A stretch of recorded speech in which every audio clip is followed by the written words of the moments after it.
This would work a lot better with a looting sword. But I think hunting these things will be fine. Until they spawn two.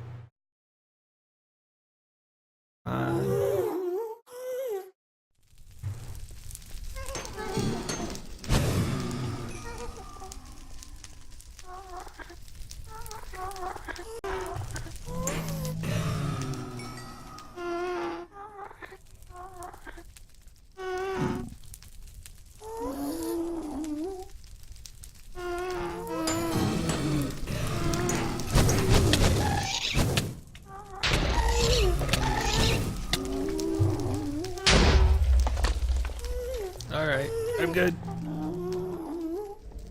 So Turcanil has his refinery pretty much almost set up, but we need to go ahead and prepare to receive some of that wonderful power he's going to be kicking out over there. So I'm actually getting some energy conduit together. I've already built some compression dynamos that we're going to lay out. I do need to get some aqueous accumulators so we can actually provide coolant to our steam dynamos. Looks like we're gonna need some gears.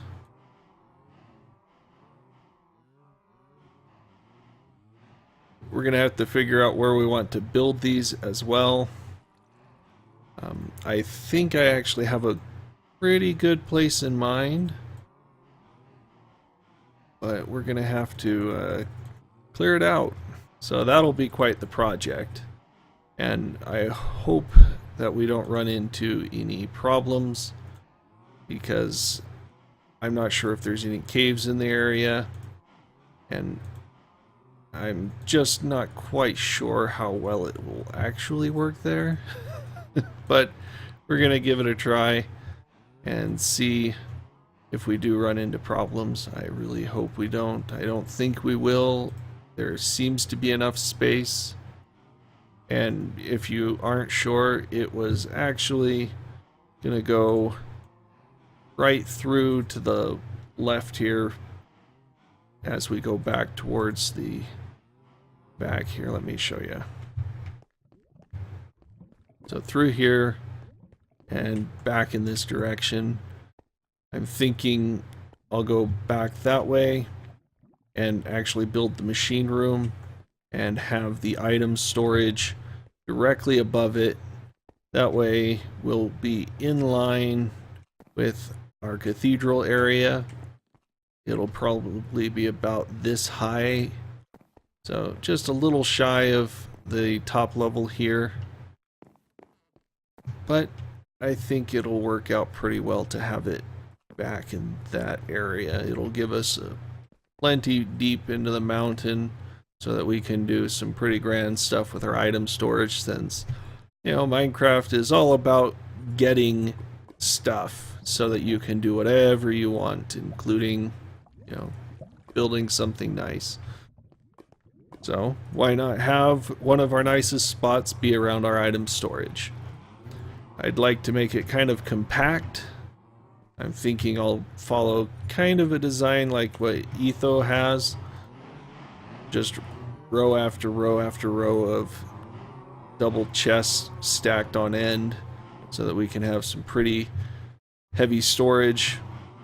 I'm still working out the item sorting portion so that if we run out of space in the chest, that we might be able to divert it off somewhere else, just to an overflow silo of some sort. But I'm still working that out in creative. I'll show you kind of what I have in mind once I get it kind of worked out a little better. Right now things just kind of spew all over the place. So let me continue crafting and working this out, and we'll see about getting that area dug out when I'm done. So I came up with a solution to solve our power problem, and I was alluding that we would put it just through this doorway here, and that's what I went ahead and did. I made a nice large semi-circle-ish thing. It would have been a little further out in the corners if I had actually made a full circle, But as you can see, we don't have any fuel yet from Turcanil's refinery. So I'm going to have to maybe take some nether pumping and get some lava into here as well and set up some magmatic dynamos just kind of as a backup. And we don't want to steal too much of the processed gas either. But what I have decided to do is put the engines downstairs. It's a little complex because I made it really tight, but we got 4 compression dynamos stacked vertically. They require both fuel and a coolant, in this case water. I put the aqueous over here in the corner. There's a water source behind it. I actually need to add a second water source here. By putting some water there, it won't take in the front, unfortunately. And I can't really rotate it around too well. But I'm gonna go ahead and show you the rest here. We got our energy conduit here. This is the middle grade for Ender IO. So we can do about 5100 RF per tick through it. These engines are 80 apiece. And so it would take about 63 or so to actually max out that energy conduit. So I think we're going to be in a pretty good shape. And the Ender conduit stuff is really expensive, requires some Ender pearls to smelt together with some other stuff. Yeah, I just don't really have the resources for that right now. Maybe in the future we'll swap it out, but not today. So the red one here is actually a redstone energy conduit. It's insulated, so it won't just set everything off. And I have it color coded here. You can see these tips. I got brown and blue, and I got green on the back. And what those do is I actually brought levers up to the top, and I have the conduit spread out behind it. Let's see if this goes all the way back. Yeah, so I got the conduit spread out behind it, and I got one for each block. So if I flip this switch, it'll turn on one color. Flip this switch, it'll turn on the next. So I can individually control all 4 vertical columns of compression engines. I'm gonna put another column here so that we can actually have a nice efficient use of this expensive piping. And I'll store all of the fuel here in these tanks. That should give us a little bit of a buffer. It takes maybe 2 of these to actually fully charge our battery set, so our energy cells. So yeah, that will give us plenty of storage for now. And I'm gonna go over in this direction probably. Maybe go use that other corner over there, that flat wall, to put our magmatic dynamos down and then link them together with some of this less expensive energy conduit. It's still kind of hard to make, but let's see what else we got. Oh yeah, the fluid pipe here. This is actually just the normal fluid conduit, since the aqueous will actually actively pump the water into the pipe and thus force it up and into the dynamos. Whereas the fuel over here is coming into pressurized pipe, which requires 4 quarts per stack of 8, because I have to smelt it into fused glass, and it's a lot more expensive, or else I might have just used it for everything. But this is just a bunch of glass, so really not very expensive at all. So I tried to keep costs down by using that. But this will actually pump the fuel out and push it up, so it's a pretty good replacement for what would have been our fluid ducts from thermal expansion. Let's go ahead and, oh, right there. So that'll help keep that nice and full. So yeah, that's our power generation. I'm going to do a same setup for the magmatics. that only requires a single source of fuel, the lava. So the water, it will be unnecessary. And I'm still trying to think how I want to do the lava storage, since it's about 10 times less efficient per millibucket. So I'm thinking I'll probably put an array of lava storage tanks underneath here. That's probably a good reason I made it so big, because it'll take 10 times the space of fuel to actually store all of that. And then I'll have the levers here, and then I'll probably link up to this energy conduit here just by running under the floor here. But I'm gonna have to move this most likely maybe to this corner and put a wall of these capacitors. They work pretty good for energy storage, and they're a little cheaper than the redstone energy cells, but they do hold only 5,000 total, well 5 million total RF, whereas our redstone cells actually carry a variety from 2 million up to 10. No, the 10 is the one I usually build. There's a 50 million, but that one's the Ender one, and it's resonant, and it's very expensive. We won't be able to do that until we get an end farm. So until then, I'm thinking a bunch of these semi-cheap 5 million. They do have one that's higher that I'm going to see if I can build that instead to get some more energy density.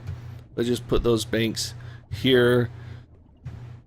We could even line the floor with them just so they kind of provide part of the flooring, maybe? I don't know.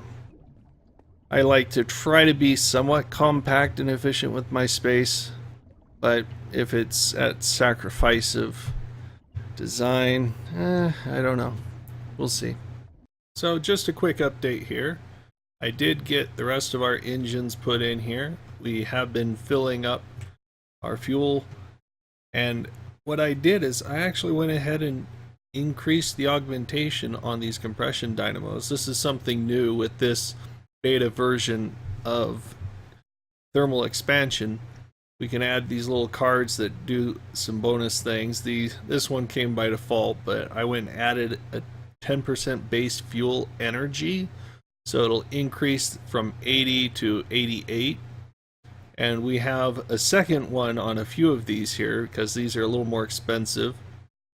This increases by 35% and requires the previous here.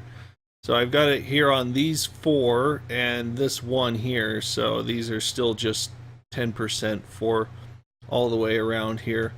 And I'm thinking I'll put wool blocks up at the top so I can have this color code here on this ring represented up top, so I know which bank I'm turning on, just in the event that it's necessary. Like right now I only have the high efficiency on here, and so the only way I have to denote that is just I'm starting from left to right. So if I just flip this one on here, it'll give me my high efficiency. This one has one with the high efficiency, but these do not. So I don't really want to use those. But yeah, I'm almost got my capacitor filled up now, and I've got my energy cells waiting to go back out to our quarry. And I'm working on moving our processing over to here. I'm not really going for a lot of aesthetics at the moment. These BuildCraft pipes like to attach to a lot of things. I use the sandstone to get a little bit tighter pack in here, but since we got a gold farm, I'm just going to use a bunch of gold, and we do have a lot of space, so that's not going to be too much of an issue until we need to get a lot of stuff in here. And I did find out thermal expansion stuff requires a hopper or piping to bring the items into it, but the Ender IO stuff will actually draw directly from the chests. So that's going to be really nice for us. Probably going to have some kind of filter. Well, I guess I don't need it. They'll only put flint and dark iron balls in there. So I could have them flow into here as well and have them auto load into here. I just don't want this chest to get too full of flint when we don't want to put flint in there. We just want it to provide us with ore so we can feed it into our alloy smelters here and create our alloy. Right now I don't have a box coming out of here because we do get experience from this feed, and until we actually get the gold farm up and running for XP mode, then this is still a pretty good source of experience for me. So I'm just going to keep that in place, and I'm going to have another alloy smelter off to the side where I can do my specific recipe blends for like these special ingots, wherever they are. It looks like I used them all. Where it requires 3 components of different types like redstone and glowstone and such. That things that I don't necessarily want to automate. So yeah, we do have our sawmill here. Piping will come down and it'll go into a ring that will collect into what will be our item storage. I'm thinking I'll put it right above us on the next level up. That way we get plenty of space up there, and I don't think any of it's going to need to build down. Most of it will go up. That's why I wanted to put this machine room here below it, and we have our energy room down below that, and what will be our magma storage right in this area here below as well. So that's kind of a quick update to show you what I'm in the process of doing. Yes, here we are back at the gold farm. I came to take a peek at how much gold we actually got in our chest here. We've had pretty much about 24 hours worth of idling up there, I think. But let's see how much gold we got. Looks like we got 2 stacks and 19 blocks. So that's actually pretty good considering we have all of our stuff being filtered and creating blocks for us instead of just stacks and stacks of nuggets. So that's very nice. As you can see, we do have chicken here from those chicken riding zombie pigmen. So it is a good thing we did our little bypass. I wouldn't call it a feather farm by any means, but you know, at least it keeps it from gumming up the works. But I'm thinking if we want to actually use gold for building blocks, we're probably going to want to add a couple slices per side. So maybe in a soon project we'll actually do that. I went and generated a bunch of obsidian just for that purpose when we get bored enough to do it, and we got a couple of trapdoors there still sticking up that we need to set down. Fortunately, this is very, very maintainable because I left the ladder there. All that we need to do is just go up, break a couple of glass blocks, and pop the ladder down. Or in the case of just these little trapdoors, we just pop 1 block and drop the trapdoor down. So should be very, very maintainable. I've actually had to go through and save the minecart once because yeah, if you kind of die or get popped out up there, if you send another minecart up, it'll actually just hit the other one and bounce back. So we'd have to go up here, pop the glass out, and run down along the top of the trapdoors and pop the minecart. But as you can see, I actually added a little bit of track here. I got a lever to switch between going down to our manual kill spot and up to our idle spot, and that actually works out really well. I haven't finished the track down there just yet because I haven't finished the floor. I do need to come back with some half slabs and do that, but I thought I'd give you an update on the amount of gold because quite frankly I've ran out using all of my gold for this and some of my other projects.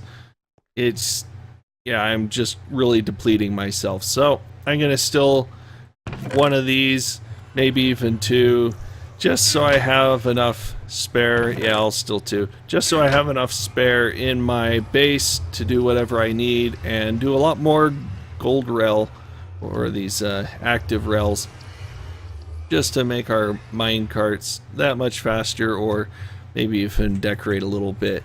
So let me go ahead and go back to my base and we'll continue where we were. So just visited my village and did a little bit of trading with apparently the only villager I have left.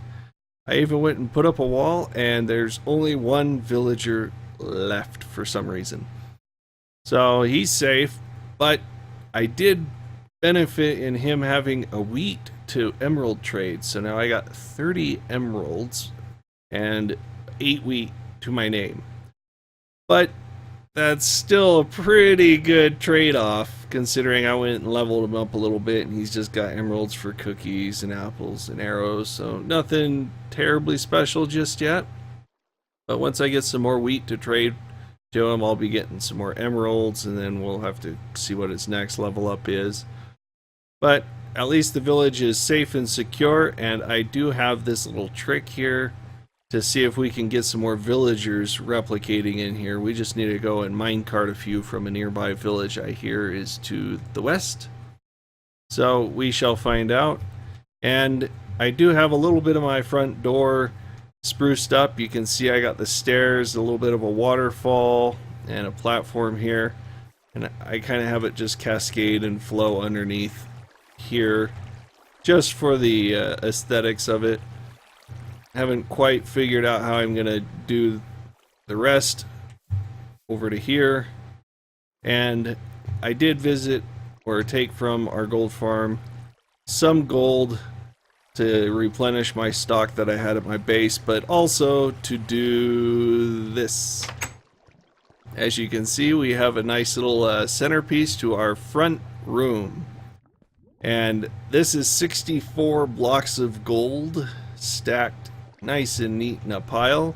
I think it'll look great for our entrance, just to kind of show off that we do have a gold farm now.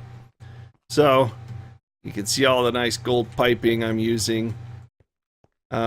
This I haven't really modified too much. I just took the output over to a few temporary chests because I have not built my item storage yet, and it's probably going to go right here above us. Probably gonna make some kind of dome with some corridors leading off to the sides, and we'll have a bunch of chests stacked kind of like this on the side. I'm gonna try to make it fairly dense since I don't like running around too much, but you know, that's not saying a lot considering you can see how far I have to run just to get up to our little circle here. Oh, and I did go ahead and find some nether wart, as you saw in a quickie, and I just went and set up a temporary nether wart farm here. Just there's not a whole lot of automation you can do to this, so you just run along and just pop it off and pick it up and replant it. So nothing too special, not even really something worth doing on camera even. But when I clean out this area, make it look a little nicer, put our auto brewing station or something over here, make another row of nether wart, then I can show you a little more of how I plan on laying out this area. But I think that about covers these few new developments. I still have to figure out my machine room just a little bit more. It's very bare at the moment, doesn't have a lot of the thermal IO stuff. And we're running low on our power for our pumpkin farm and such. We're on our last little dregs of coal because we had to use so much to get moving on our actual fuel. Now that we got the refinery, we're actually refining oil and coming out with fuel. So these process that, well, not process, but utilize that fuel, and we have our fuel storage right here. We got a 5x4 and a 3x4 set of hardened or reinforced portable tanks. These give 128 buckets a piece. So even though it looks like there's not a whole lot of fuel here, there's a lot more fuel than the normal BuildCraft tanks that I had here before. As a matter of fact, a lot of that is all of those BuildCraft tanks emptied into just a few of those buckets. I did add a few capacitors over here, so now we got 3,000 input and output from these capacitors, and Turkinel actually found out that we could put the redstone energy cells directly into these recharge slots, and they'll actually charge at a nice quick rate. So that'll save me from having to reconfigure the I/O on the outside of them. So it will make it very convenient for us to charge those battery packs when we bring them back from the quarry. I've already ran a couple packs back and forth, so we've had a little bit of processing that we've had to do because, well, we just had a lot of stuff at the quarry. And you can also see I got quite a bit of wood in here. I went and farmed quite a bit of wood so we can have enough for our item storage that we're putting up there. And I fear that I have not even begun to farm the amount of wood that that's going to take, but we can build it out over time as needed and just make a gazillion chests, because there's one thing I do like to do, and that is store garbage. Every game I've played, I have wished and wished and wished that my inventory was infinite, if not at least 3 times as large as they max possibly allow. So yeah, it's nice that I can just make rows upon rows upon rows of chests of stuff that I'll probably never look at again. But it's always nice to know that it is there. I am starting to get a little bit more stone together for our next big build project that we will not be able to do until I get more stone, because stone is very cheap to make and I like to use it as a base build. And here's a block of gold just sitting there. Well, unfortunately, we are out of time again today, so be sure to check in with us next time. I'm sure we'll have some more exciting stuff to do. I know I do need to go and explore a little bit more of the map, maybe find another jungle biome, or I actually really want to find a tundra biome so that we can get some packed ice. We also do want to maybe add a little bit more of temporary storage. You can see some stuff from the quarry here. We probably need to go and check on that again as well, maybe move it. I haven't really been getting a whole lot from it recently. I'm not sure why. I'm gonna have to give that a little bit of thought, but do check back with us. And thank you for watching. If you have liked this show, just go ahead and hit that like button, do subscribe. We got some great stuff coming down the pipe. We're definitely going to want to build a few more farms, so I hope you guys like building shows, because we're going to have a few, because we do need quite a few resources. So be sure to check back with us. We'll see you next time. Thank you.